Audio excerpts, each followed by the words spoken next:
Have you seen Myron Gaines from Fresh and Fit's new book, guys? Why Women Deserve Less.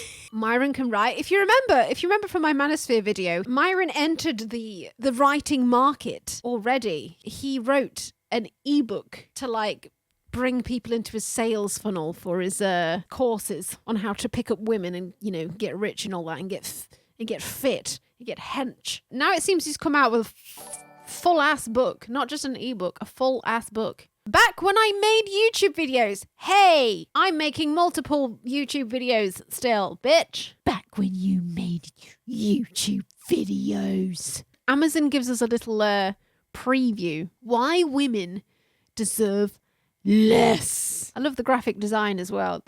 I love it. So the L, we've got money. So women deserve less money. We've got that there. Women deserve less marriage or diamond rings. Women deserve less social media apps. And women deserve less clocks. He's right there. I fucking hate clocks. To my parents, A&F, who did a great job. Oh my God, they did an awesome job. Myron's parents, you couldn't have done a better job with Myron. A&F. Obviously, they didn't want to be identified, so he had to put A&F. They didn't want their names in this. To my parents, ass and fuck. Email any serious typos and mistakes to Aaron Clary at www.assholeconsulting.com. Is that meant to be a joke? This book does not call for refusing to help your fellow human if it's a woman. If it is a woman. Nor does it call for refusing to work, interact, or socialize with women in society.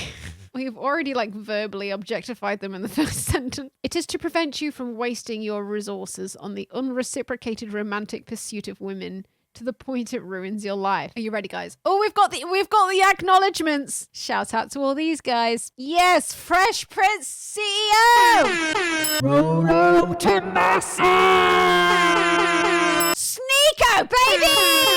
Yeah. Donovan Sharp, if you don't know who Donovan Sharp is, he literally wrote a blog, and in one of these blog posts, he literally said that domestic violence and controlling women with domestic violence was a good thing.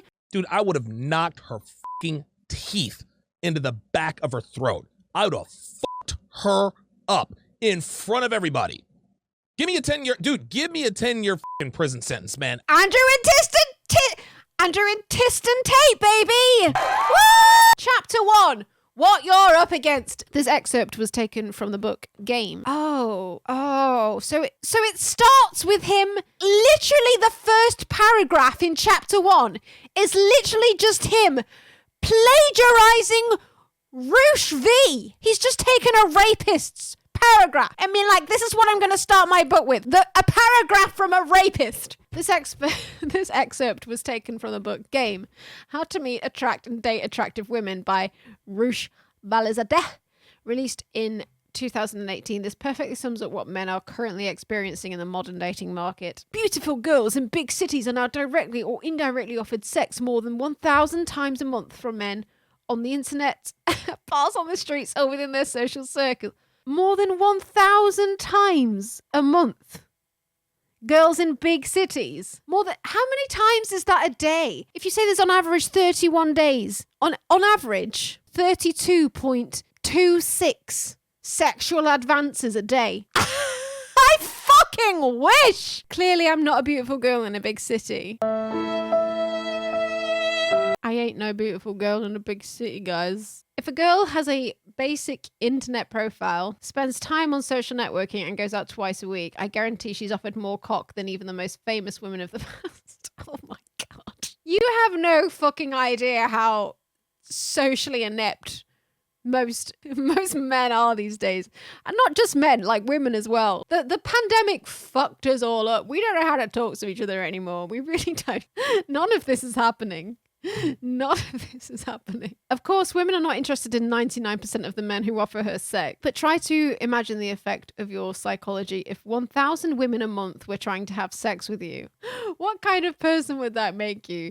I could tell you what I would be like if I were getting over 1,000 sex offers every month. This is so fucking removed from the truth. I don't want to give you too much insight into my sex life, but there is There is nothing going on. To be fair, I don't leave the house very much. Maybe if I actually left the house twice a week, I'd be getting 1,000 sex offers a month. I'd be spoiled rotten thinking that I deserved all of those women just because I existed. I'd be flaky, cancelling dates often because I'd be unsure that I was getting the best possible girl. I'd be bitchy to women who didn't read my mind and failed to treat me exactly the way I wanted because don't they know I could sleep with hundreds of other women anytime I wanted? I'd be moody, always dependent on the reactions I'd get from women. If I received less attention in a weekend than usual, I'd throw a temper tantrum and demand immediate satisfaction. I'd also get bored easily. With so many women constantly trying to entertain me, I wouldn't be able to tolerate 5 minutes with a boring girl who didn't jump through hoops to make me laugh. Lastly, I'd be primed to value novelty over stability. I'd become addicted to experiencing one girl after the next and believe excitement and fun was worth more than stability and commitment. My attention span would morph into that of a small child. He's basically saying this is what all women are like these days, which is just like so fucking far from the truth. It's so much the opposite of that. It's insane. They really think we care so much about their validation. Yeah, like literally every guy in the manosphere literally think that all women are the women that they look at on Instagram, i.e. Instagram models. Like the women on Instagram who get their ass out and get their tits out as much as they can on Instagram, which is fine, but they think that all women are that. They literally have no concept of any other type of woman. And on the Fresh and Fit podcast, that's the only type of woman that they invite on to talk to them. Female influencers who make money out of looking nice online, which is fine, but it's literally not the only type of woman out there.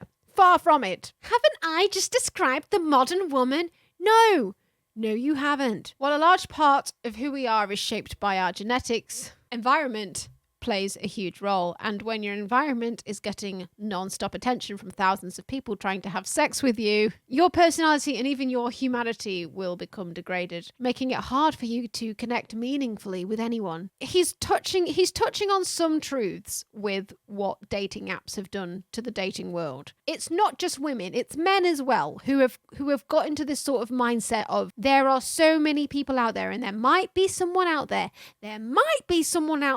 who's better than this person. Therefore, I'm not really going to put that much time into this person because I think that maybe there might be someone better out there. Whereas, like, I feel like the way that people used to date before dating apps were really big was, oh, I kind of like this person. I might invest a bit of time into them because it might turn out that I quite like them. Whereas I feel like we're very much in the mentality these days with dating apps of, oh yeah, but there's this one thing that I don't like about them. Therefore, I might find somebody else who doesn't have that thing wrong with them. Therefore, I'm just going to strike them off straight away and go on to the next person. And we don't really invest a lot of time into one person anymore. I'm not saying that's how like everybody does it, but I feel like that's how a lot of people do it. And I think that's the wrong way to approach dating. I think dating apps very much gamify the dating market, and I don't think that's very good. We're all very much, addicted to these algorithms that these apps are like shoving in our faces, and we're addicted to like swiping on people and not really seeing other people as complex human beings anymore, because you're never going to find someone who's fucking perfect, but you might find someone who's like who you really like talking to, and over time you might both very much, I don't know what's the word, like gel into each other. And I think very much these days people are very much like overly willing to just strike someone off just because there was one thing about them that they didn't really like and they thought that there might be something better out there. I mean, he's kind of touching on truths, but he's very much pinning that on women only when it's definitely both sexes and not just women. And also, guys aren't very good at taking photos of themselves. It's like accepted for women to take selfies and get loads of likes, whereas it's like generally a little bit less accepted for men. And therefore, like, women have got really good at taking pictures of themselves, whereas men, I don't think men are that as good at taking pictures of themselves in general for that reason. Yeah, I found a lot of people expect amazing first dates with sparks flying the whole time when normally they're pretty awkward. Yeah, men take off the sunglasses, put down the fish. Trying to find lasting love, comfort and stability with a modern woman is like trying to have a deep conversation with a cat that just starts to chase after a red laser dot darting around on the floor. I'm sure you've had the experience of losing a girl's attention at a bar or a nightclub and watching her get approached by another man. Not even 10 minutes later, Even girls in small towns are getting hit on a lot.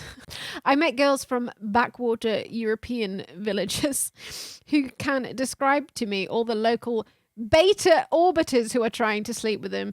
Do you know what an orbiter is, guys? It's basically a simp. It's their word for guys who do nice things for women, in the hopes that they'll be able to have sex with them, because they like orbit around women. It's like a simp, but like a simp in real life, I guess. You guys are all orbiting the moon right now, baby. The Spanish or British tourists who have approached them in the mall, and men on the internet who are outright offering them gifts and free travel just for the chance of landing a date. Girls have become so used to having multiple choice of men that they believe things have always been like this. They are unaware that just a few generations ago, they would have been lucky to have just 2 good men a year knocking at their door. Most of this choice is a result of technology, which allows women to access and meet more men in one day for sex than they could have in an earlier lifetime.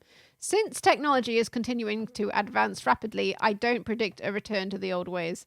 If anything, it will soon become impossible for man who doesn't use some sort of gaming strategy to even get a date. None of this was even Myron. That was all Roosh. That was all Roosh saying that. Yeah, guys, maybe just try talking to women as if they are like human beings. And maybe you'll find one of these weird woman creatures that you kind of vibe with. On a human level, maybe. It's wild how they claim that they can't love and date women anymore because women don't want them, but they only talk about sex 99.9% of the time. Like, get a hobby to talk about, maybe. I mean, yeah, exactly. Like, when a guy's talking to you, you can kind of like tell straight away that the only thing that's on their mind is like getting sex. You're right, we're not human. We're not human. We absolutely aren't. We are aliens. And there is a special cheat code that you must use to be able to get us into bed, okay? And only Jonathan Modern Life Dating has that cheat code that gets every woman into bed. Only he has it, and you have to pay him for it. It's the Konami code, baby. He will allow you to unlock God mode on all women on Earth. It's annoying because, like, I can tell straight away when someone's taken Jonathan Modern Life Dating's course. And I know straight away because, like, as soon as that guy comes up to me and says those special words, I'm just like, I have no fucking choice now.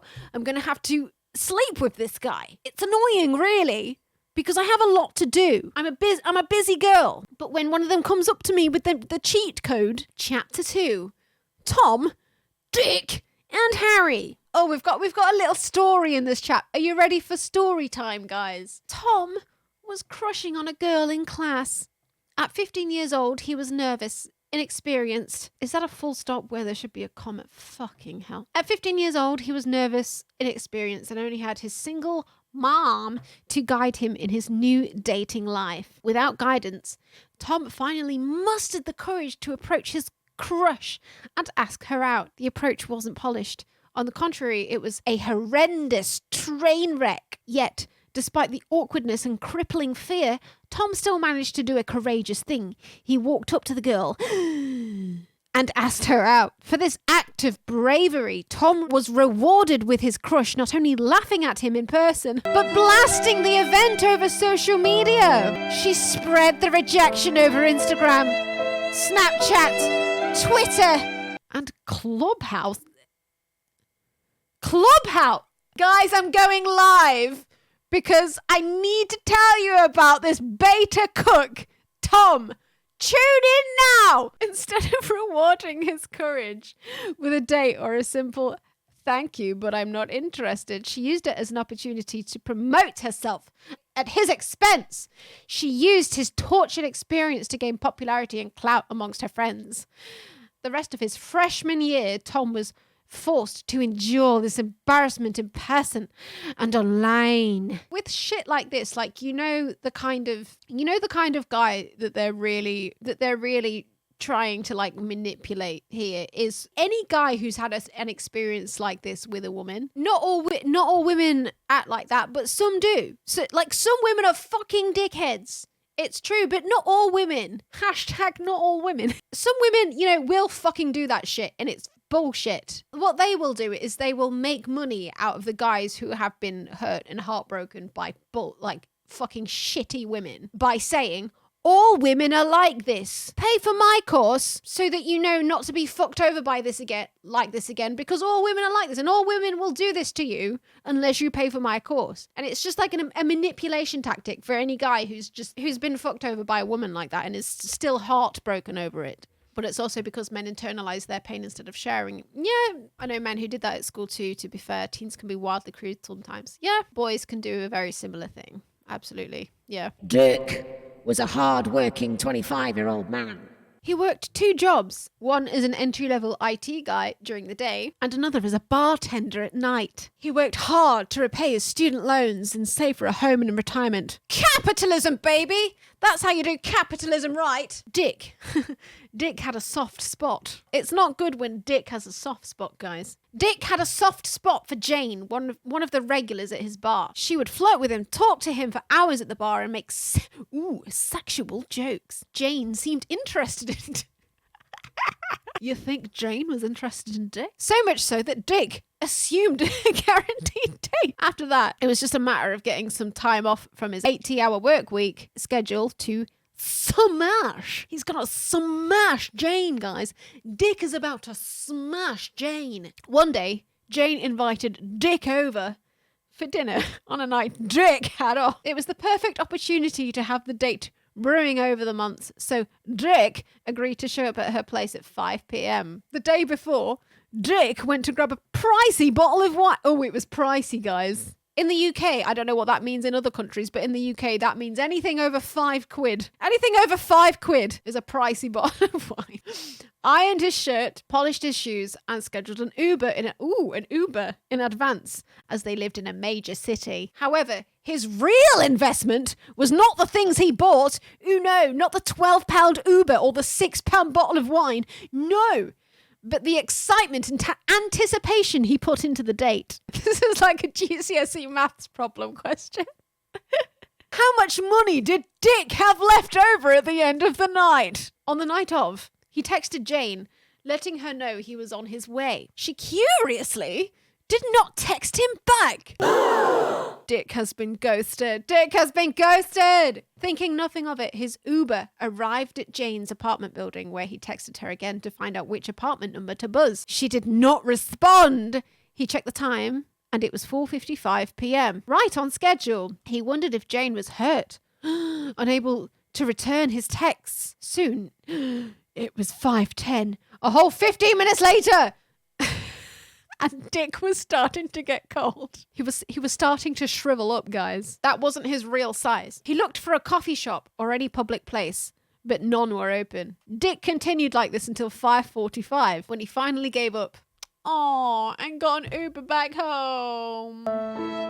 Jane never returned his texts, called him back, or ever showed up at his bar ever again. However, Jane was alive as Dick saw her Instagram stories that night. Jane posted stories at a high-end steakhouse with 2 plates of food and glasses of wine, but no indication of who she was with. And then there is Harry!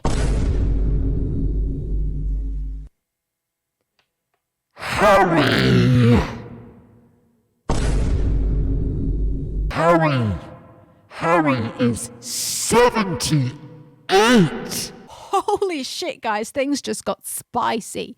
Things just got really spicy. Harry is currently living with his 3rd wife. Their marriage is sexless. She nags him constantly and refuses to die. She refuses to die.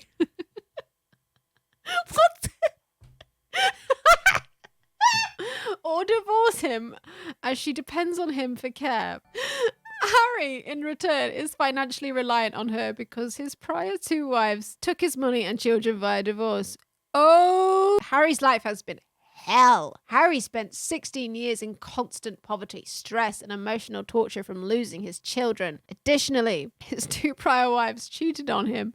The only thing that makes it worse is there is no more innings, quarters, or a chance for overtime to salvage his miserable wife. As a result, Harry will likely die soon, and pain will be his existence. At first, these 3 stories may sound like bad luck. Maybe Tom, Dick, and Harry were done wrong by fate. Signs not meant to be. The stars didn't align, or some other bullshit excuse that some spiritual bimbo says when things don't work out. But if you're reading this book, you know better than that. Maybe these tragic stories are not representative of life for the average man, but sadly, this is not the case. The reason is that for the first time in 200,000 years of human history, how men and women interact has fundamentally changed. Are we going to get into some fucking evolutionary psychology now? Modern intersexual dynamics have brought a new normal in how men and women treat each other. Through recent and very abrupt, if you don't figure out now how men and women have fundamentally changed, you face the same risk, if not outright guarantee, you'll fail like the 3 men mentioned above. Adapting to modern female nature is easier said than done, because while this change is very recent, you still have 200,000 years of biology, evolution, instincts, hardwired genetics, and tradition screaming at you to do what Tom, Dick, and Harry did. There we go, baby! Evolutionary psychology! It's the answer to everything! It doesn't matter that I can mold it in any way to make it back up what I'm personally saying about women. No, it doesn't matter. It's science. Evolutionary psychology, guys, is hard science. It doesn't matter that nobody can test it and nobody knows what the fuck humans were like 200,000 years. That doesn't matter. We can just fucking guess and use that to make assumptions about how men and women's brains work. That's how science works! Men are taught to take women at their word, be nice, and always be a gentleman. Men are taught to do the right thing, while women are taught to do the right thing for you. Do you remember that clip of Rollo Tomasi I had in my Manosphere video? Women have been trained by evolution to be solipsistic. And we need to train that out of them. Was he eating a cornetto at the time? He might as well have been. There's enough mouth sounds on Rollo Tomasi's podcast that he might as well be chowing down on a cornetto the entire time. Furthermore, men's interest in women is so intense, their real-life happiness is usually dependent on it, making this the ultimate issue facing all men today. Furthermore, men's interest in women is so intense that their real-life happiness is usually dependent on it, making this the ultimate issue facing all men today. If you do not overpower those instincts or blindly ignore the real changes in intersexual dynamics, you drastically increase your chances of suffering the fate of Harry, a wholly wasted life.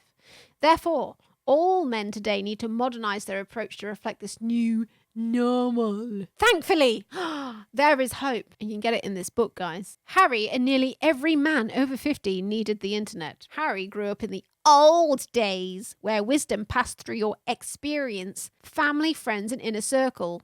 However, this form of knowledge rapidly became obsolete once male-female dynamics changed.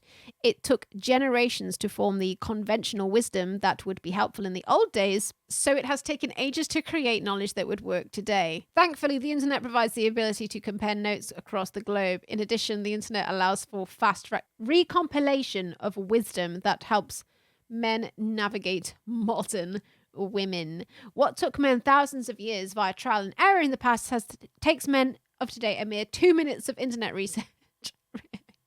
What confused men decades ago, not a single man today has to endure, as the internet has readily available all the answers on modern women. Of course, because we're all the same. In short, the internet can protect men from the confused, tortured lives of Tom, Dick, and Harry as long as they're willing to look for, learn, and understand the information. The problem in this new wisdom is scattered across the vast internet in various YouTube channels, blogs, books, and podcasts. In addition, it is mixed with other bits of red pill wisdom concerning career, finances, education, philosophy, etc. Unfortunately, female nature is complex to most men, so this content can be lengthy, deep, nearly indigestible, and intimidating to men who are new to the red pill. Sorry, Rollo. Therefore, men desperately need simple, brief, concise, practical manual that summarizes their wisdom into an action plan you can implement Now! This is what this book will do. Why Women Deserve Less is the mandatory introduction to this new reality men must understand. Don't get embarrassed like Tom. Don't get stood up like Dick. Don't waste your life like Harry. Intelligent men learn from their mistakes, but wise men learn from other people's mistakes. Stop pouring like that, you're killing me. Are you new here? Are you new here? The old contract was nothing sexy or exciting. It was boring. Despite all the flowers, white wedding dresses, cringe romantic comedies and love songs, it boiled down to men provided resources and protection. Women provided sex, if wanted. The new contract is a bit more complex as it may sound good on paper, but doesn't work in practice. Like, like communism. How much do you want to bet that Myron knows nothing? Fuck all about communism. Do you think he knows the first thing about communism? It boils down to, I don't need a man. Men are trash. Down with the patriarchy. Believe all women. You get the idea. Now that we understand the difference between the two contracts, let us dive into the old contract. Though void and technically no longer in effect, it pays to review the old contract men and women had with each other for several reasons. First, it is human nature. Evolutionary psychology time. No matter how much women hate the past or feminists detest tradition, there is no denying that men and women evolved over thousands of years to interact with each other in a certain way. These biological realities are reflected in the old contract, and no matter how much women would wish otherwise, they are inescapable. I'd love to see how many PhDs Myron has in evolutionary psychology. Not that that would fucking matter anyway, because if you have a PhD in evolutionary psychology, it means you have a PhD in making shit up. Indeed, times have changed. Indeed, feminism has burned the old contract. However, political fads cannot undo 200,000 years of evolutionary hard wiring that all men and women have. To deny the old contract is to ignorantly deny human nature. Second, not everyone is entirely on board with the new contract, which will be described in detail in the next chapter. I don't think we have the next chapter, guys. You'll be pleased to know. Some women reject the new contract and insist on adhering to tradition. Examples include women who wish to be stay-at-home moms, religious people, etc. Trad wives. Some accept parts of the new contract, but still hold on to some of the old.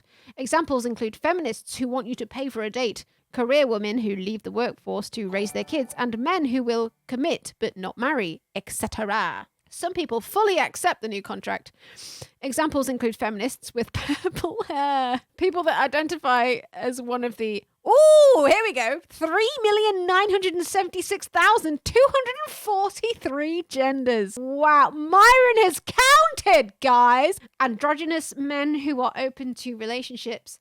Parents okay with outsourcing their children to the state. Hell! A lot of the people don't know and are in the process of figuring it out for themselves. Regardless, the point is that we are in a transitioning period where a significant percentage of the population either wholly or partially subscribes to the old contract, rendering it valid. No matter how much women want to be men, they're still biologically women. Oh, they can pursue men's sports. What chapter are we on? And we're already getting into Chapter 3! We're already on transphobia, guys, and it's only Chapter 3. They can pursue men's sports. They can have great careers. They can scream about how much they don't need men while they dress like men. They can even hate themselves so much that they cut off their hair. Oh my God. On their tits, dye their hair green, mutilate their genitals, tattoo their whole body, and claim to identify as a man. However, in the end, no matter what they say on a biological level, oh my God, they're still women and will consequently behave so on some level. Again, making parts of the old contract. Just fucking stupidity, isn't it? Just like not being able to comprehend anything more complex and nuanced than woman be woman and man be man. As women are confused today about their role in modern society, so are men. This is because the biological nature of the old contract runs contrary to the statutory nature of the new contract. Explained in detail in the next chapter. For example, men pursue the opposite sex traditionally, which is encouraged under the old contract. But such actions are frowned upon, discouraged, and even outright punished under the new contract.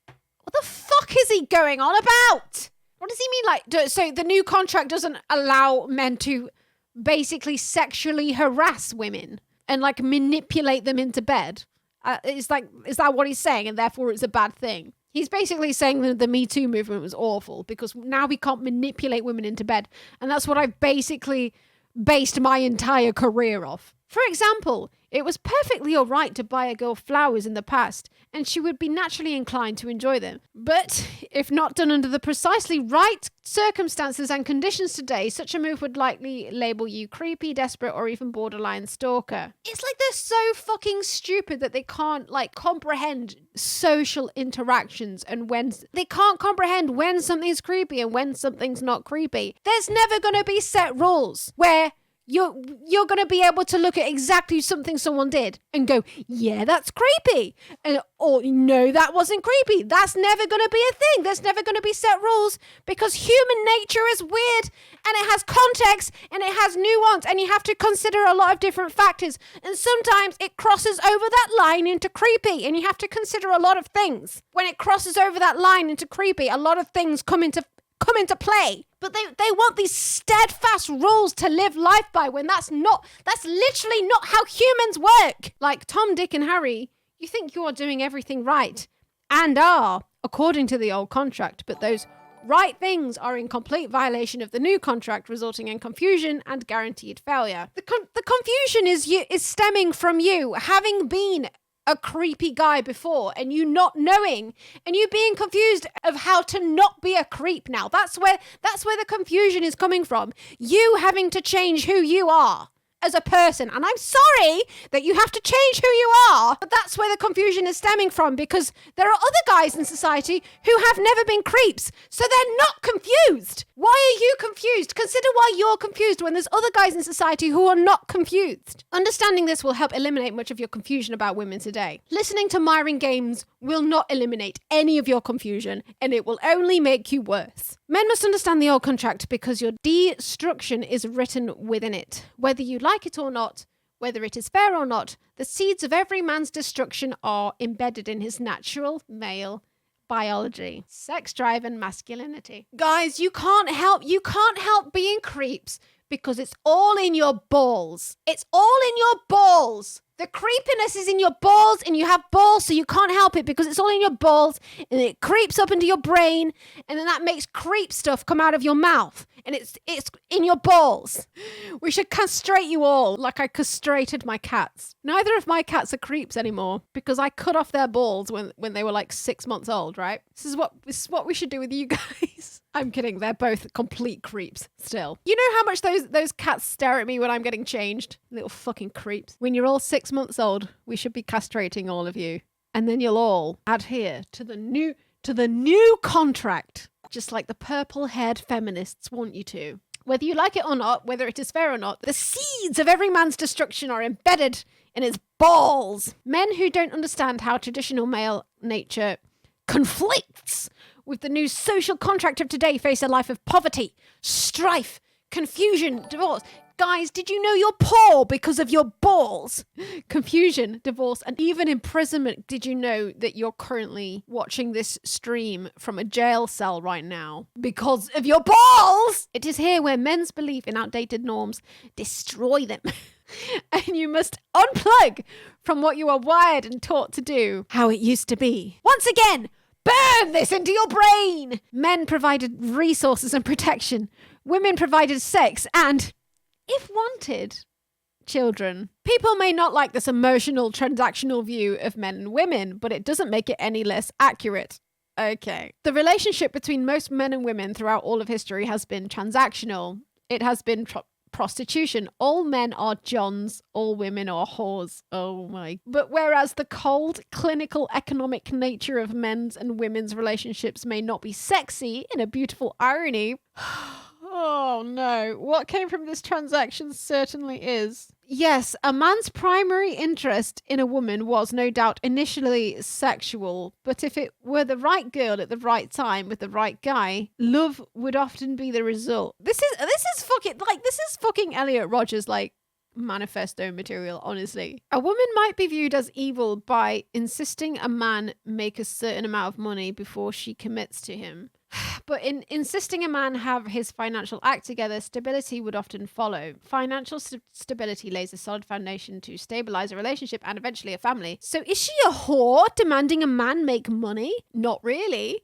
That insistence is hardwired and results in children and family. That brings tremendous joy, arguably, in the whole purpose of life itself. Okay, this is hypergamy theory yet again, which is completely unproven by science whatsoever. And there's absolutely no evidence behind any of that. Not that you needed telling that, but there's not. Were women stingy, prudish, perhaps even arrogant in their choice of men? Are you insulted when a woman rejects you? Indeed, women have lofty, if not impossible, standards.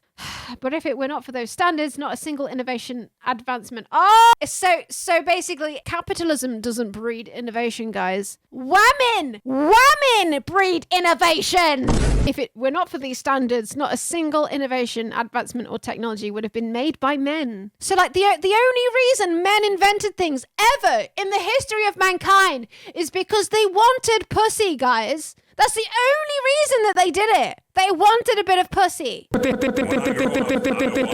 hell are we going to do without men? Nearly every innovation or creation and almost all of society and civilization would not exist if women didn't effectively insist men achieve some level of excellence before having sex with them.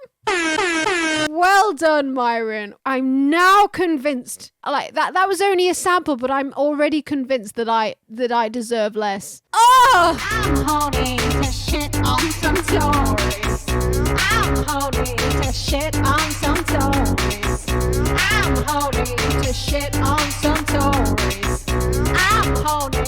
I'm holding.